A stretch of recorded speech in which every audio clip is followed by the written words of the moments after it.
Pleasant day to everybody watching. Welcome to the very first episode of NYS Reviews.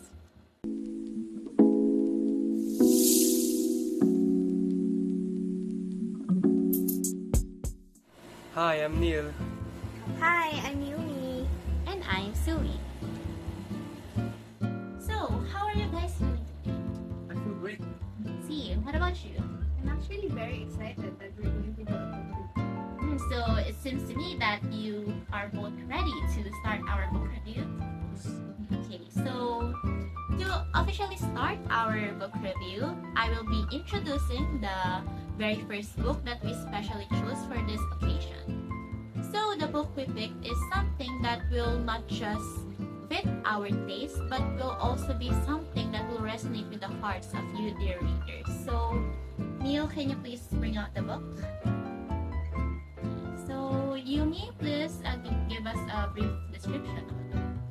Okay, so the title is A Thousand Splendid Suns, written by Khaled Hossein. Okay, and when was this book published again? I believe it was around 2007. Yes, that's right. And to give you a reading of the synopsis in the back, this one. Mariam is only 15 when she is sent to Kabul to marry Rashid. Nearly 2 decades later, a friendship grows between Mariam and a local teenager, Laila, as strong as the ties between mother and daughter. When the Taliban take over, life becomes a desperate struggle against starvation, brutality, and fear. Yet love can move a person to act in unexpected ways and lead them to overcome the most daunting obstacles with a startling heroism. Just from reading the synopsis, you can already tell that there are a lot of themes included in this book. Yes, and I think one of those is feminism. Yeah, about war and violence too. But I don't think that reading the synopsis is enough for the readers to understand this book.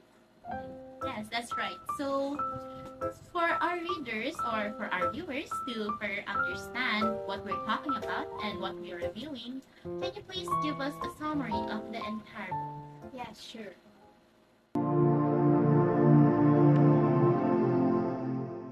The story revolves around 2 women, Mariam and Laila. Mariam was born out of wedlock, and after her mother, Nana, died, her father, Halil, gave her hand to an older man, Rashid. Rashid and Mariam tried to conceive a baby, but after Mariam failed to do so, Rashid treated her differently. He started to abuse her and treat her badly. Laila, on the other hand, had 2 older brothers, and they went off to fight in a war. She also had a best friend named Tariq, and they fell in love with each other. When the war worsened, Tariq and his family decided to go away to avoid the war, and Tariq convinced Laila to come with him, but Laila couldn't do that because she doesn't want to leave her family alone. And after losing her family to the war, she was forced to marry Rashid for her protection. And Laila gave birth to Tariq's daughter, Aziza, and she also had a son with Rashid. And after Rashid noticed how Laila's physique changed drastically and how her priorities changed since they already had children, he started to abuse her with money. And when Aziza was born, Mariam and Laila's friendship began, and they tried to escape but failed. And when they couldn't afford to feed Aziza anymore, they gave her off to an orphanage. And when Tariq came back, and when Rashid found about it, he tried to kill Laila, but Mariam killed him first. And Mariam told Laila to escape, and she would take all the blame. And Laila, having no more choice, fled with Tariq. And Mariam paid the death penalty. And when the war was already over, Tariq and Laila went to Mariam's hometown and they discovered all the things that Halil kept for Mariam all those years. And this includes his apology letter for Mariam. And after that, they went back to Kabul and they went to help the orphanage. And the story ends with Laila getting pregnant again, and Tariq and his children were making names if it were a boy, but if it were a girl, Laila had already named her. It was a very emotional journey. That's right. And I think the length of the book is perfect, and it is enough to discuss all the points that is needed in the story. The general language was easy to understand, but the words in Farsi, the official language of Afghanistan, that were used, and it encourages you to learn their dialect. The words that were indeed used in the story are beautiful, but if I had to pick a highlight that really impressed me, I would say that it would have to be the themes and lessons that are scattered all throughout the story. There are a lot of different themes, and some made me emotional. It was very informative as well. For instance, the history of Afghanistan was shown. And there were also the relationships that were formed all throughout the story. And it was one of the highlights for me. But what do you guys think we should put first or discuss first? I think I would like to discuss the patriarchy first. Okay, then go ahead.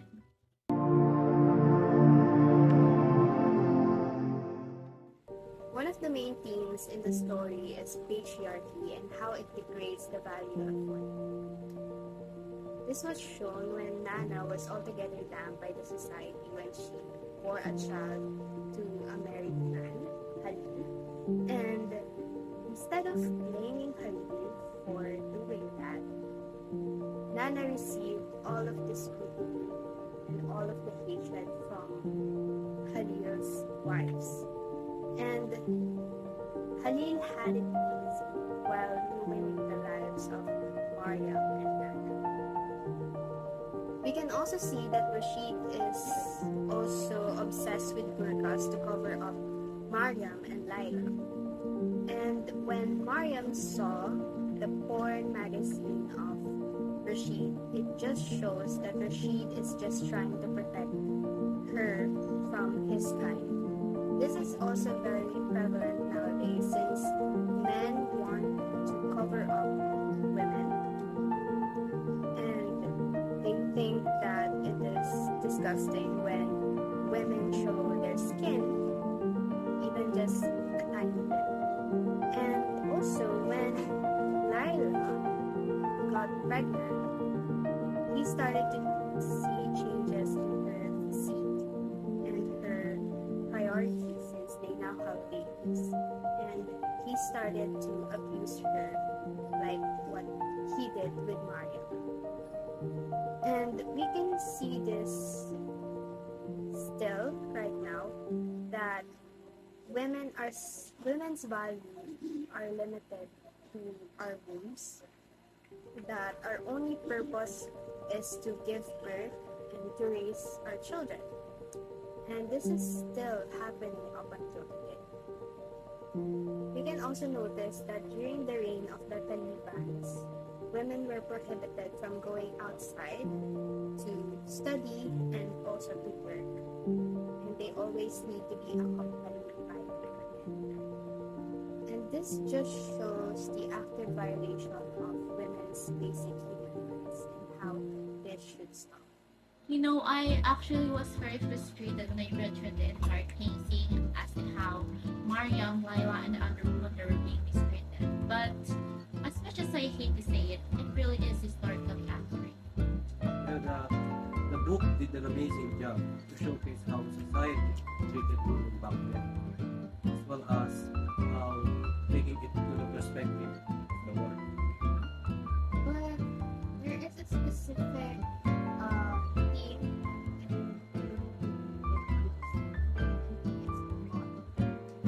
I'll explain it to you in 12 minutes.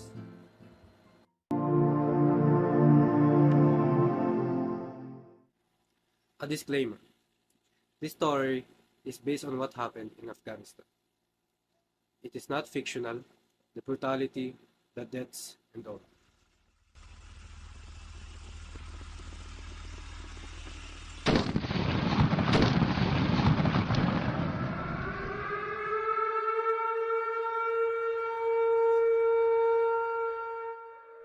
The war starts with the Soviet invasion of Afghanistan in late 1979.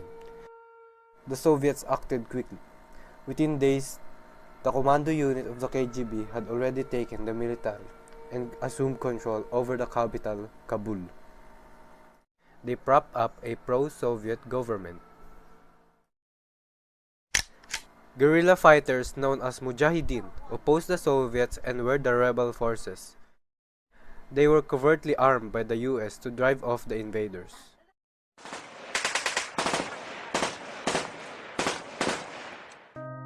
Millions of Afghan civilians fled to neighboring countries such as Pakistan and Iran.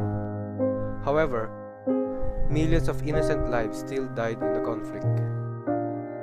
After the Geneva Peace Accords were signed in 1988, the Soviets began withdrawing from Afghanistan. However, the conflicts don't end there. The Mujahideen were politically fragmented and had strife, eventually leading to violent tactics.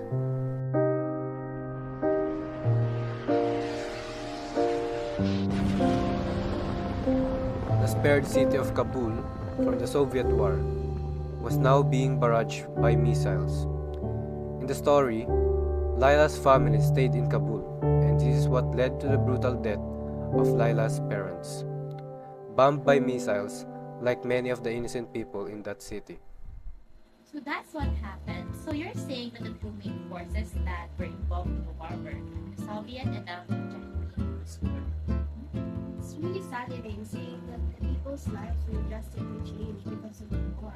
Yeah, and I think that the author really did an amazing job in portraying what happened to the people in the past and making it in such a detailed manner.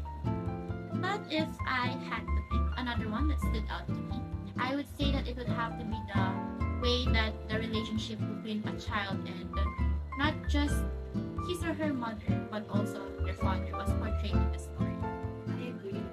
And since it's the part that really made me interested and absorbed in the story, I would like to expound more on this matter.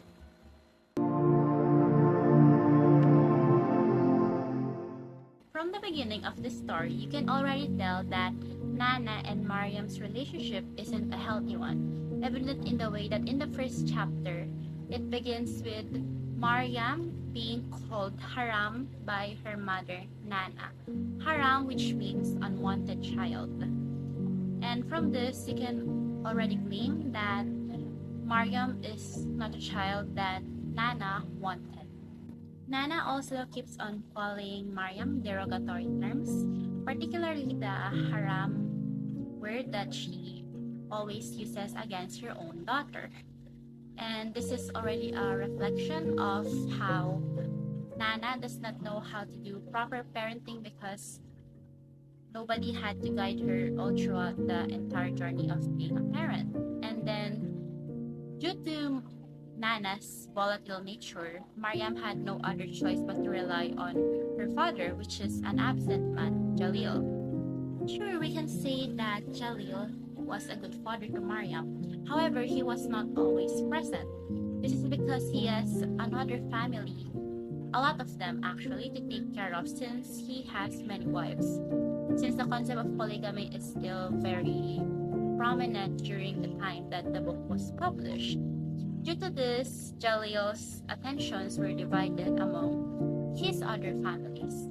However, Mariam particularly had the least attention given to her because she is an unwanted child, a child born out of wedlock. This book does a good job at showcasing the fact that a parent really is a child's first teacher. Since children still do not know much about the world, they have to be exposed to many things, and their parent is the one who should help them to learn more about the world and see it for what it is. However, Marian did not receive that treatment from both of her parents. This goes to show that in order for a child to grow up healthily, she must have He or she must have a parent that will guide them through everything. I think it's sad that Marla was just a victim too, but that doesn't justify her actions towards her daughter Maria. And Jalil, he was a very absent father. What no daughter deserves. He should be held accountable for his actions. That's right. And that basically summarizes the lessons and the themes that you can find in the first half of the book. As for the second half, it focuses more on the patriarchy itself and the relationships that were formed between Mariam and the people that she loves. In the background, it progresses in a different manner too in that section. Let me explain.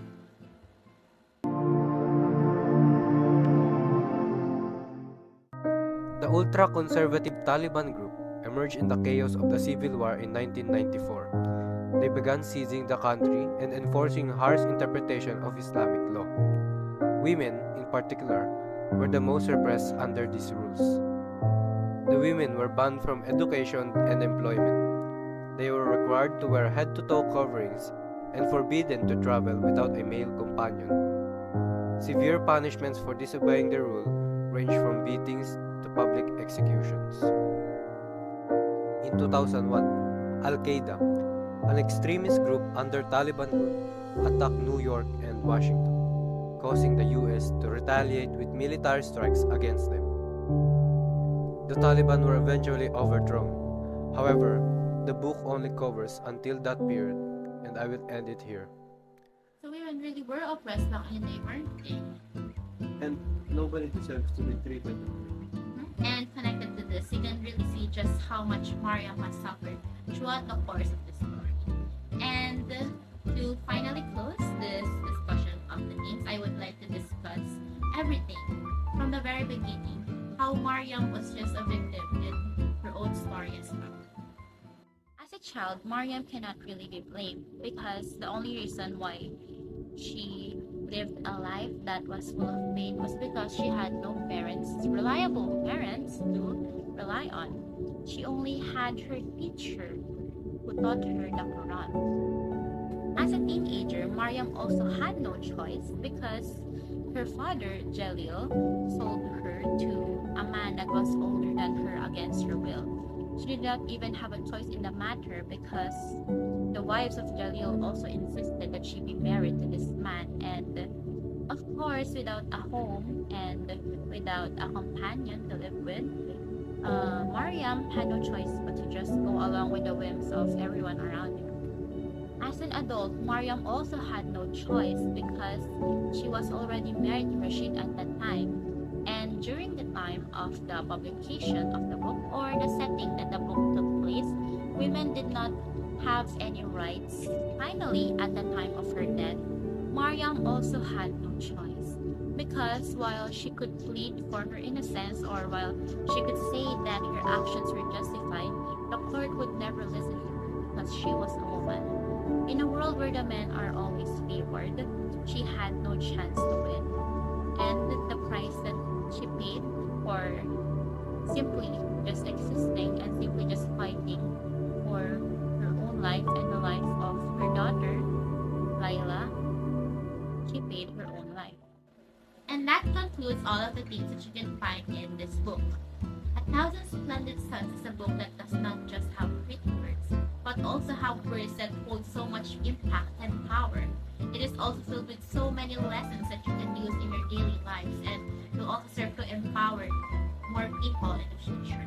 For instance, one of the lessons that I learned in this book is that parents really are the first teachers of their children. They can teach so many things to their child, and they can also influence them in a way that can be good or bad. I've also learned a lot of feminism in this book and how patriarchy continues to dominate and impose rules and how we should all take action to oppose this. Then it gives you a perspective into the tragic history of Afghanistan. Without this book, you would have never known a part of their history. And finally, to ask you the million-dollar question, would you recommend this book to our viewers? Absolutely, 100%. Yes, of course. And as for me, definitely Absolutely. Yes. And that concludes the very first book review of NYS. Again, I'm Neil. I'm Yumi. And I am Silly. Thank you so much for your time. Bye-bye!